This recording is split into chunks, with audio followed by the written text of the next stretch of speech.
को प्रणाम करता हूं, दिल से धन्यवाद करता हूं कि कांग्रेस पार्टी को हिसाब देने का काम हरियाणा की जनता ने किया है। भाइयों, उनको सबक सिखाने का काम ये हम हरियाणा की जनता ने किया है। भाइयों, मुझे खुशी है आप लोगों के बीच में हमने ये निर्णय लिया। आपके भाई बेटे ने, हम पहले भी किसान की 14 फसलें खरीदते थे एमएसपी के ऊपर, परंतु अब हमने निर्णय किया है कि किसान की 100% फसल एमएसपी पर खरीदने का काम हमारी सरकार करेगी।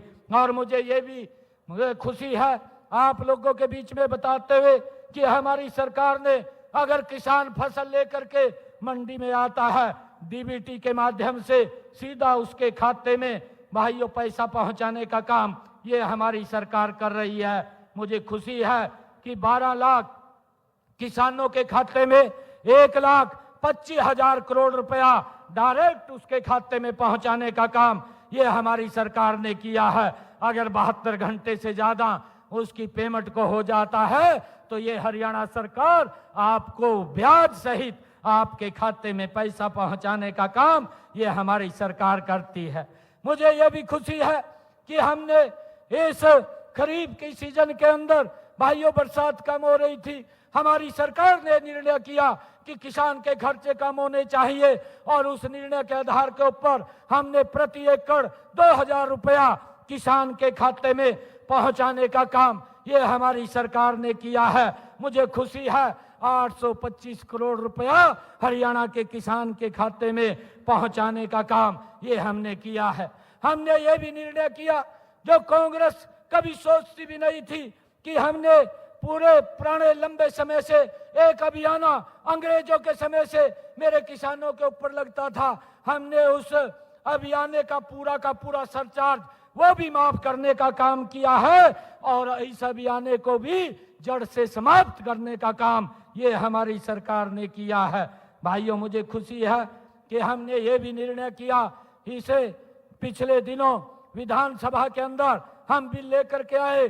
जो हमारे पट्टेदार किसान थे, लंबे समय से उसके ऊपर खेती करते थे परंतु उनके नाम जमीन नहीं थी, हमने ये निर्णय किया कि कलेक्टर रेट लेकर के उन पट्टेदार किसानों के नाम वो भूमि को उनका मालिकाना हक दिया जाए। ये निर्णय भी हमारी सरकार ने भाइयों पिछले दिनों किया है।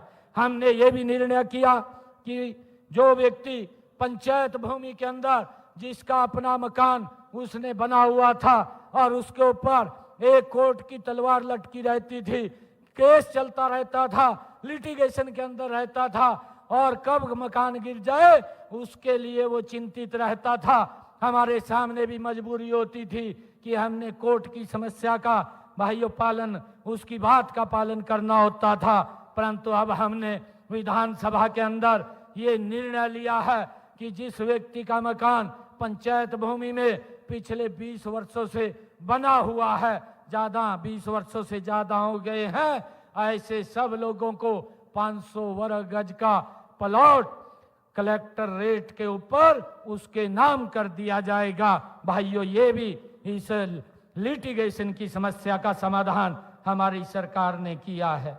भाइयों, मुझे खुशी है कि हमने पिछले दिनों जब हमारी सरकार बनी और हमने कहा था कि ये कांग्रेस के लोग, भाइयों ये युवाओं की बात तो करते थे परंतु युवाओं का शोषण ये कांग्रेस के लोग करते थे।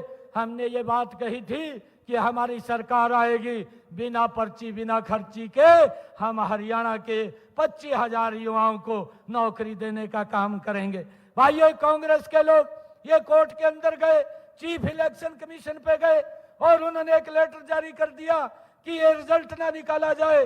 हरियाणा के युवा मेरे पास एकत्र होकर के आए कि आप रिजल्ट निकाल दीजिए, कहीं दुर्भाग्य से कांग्रेस की सरकार बन गई तो हमारे सपने चूर चूर हो जाएंगे, हमें नौकरी फिर भाइयों खरीदनी पड़ेगी।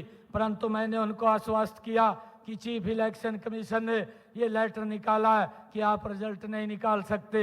मैं रिजल्ट तो नहीं निकाल सकता परंतु आपको एक विश्वास देता हूं। मैंने हरियाणा के युवाओं को कहा कि मैं ज्वाइनिंग तब लूंगा जब आपको ज्वाइनिंग दूंगा। 25,000 युवाओं को ये हरियाणा के इतिहास में पहली बार हुआ है कि हरियाणा के इतिहास में बिना पर्ची बिना खर्ची के एक समय के अंदर 25,000 बच्चों ने पहले ज्वाइन किया, फिर आपके बेटे ने शपथ लिया। भाइयों, हमने उस बात को भी पूरा किया है। हमने जो बात कही है उस बात को हमने पूरा करने का काम किया है। जो HKRN के माध्यम से या कोई पार्ट 1 पार्ट 2 के माध्यम से हमारे जो बच्चे लगे हुए थे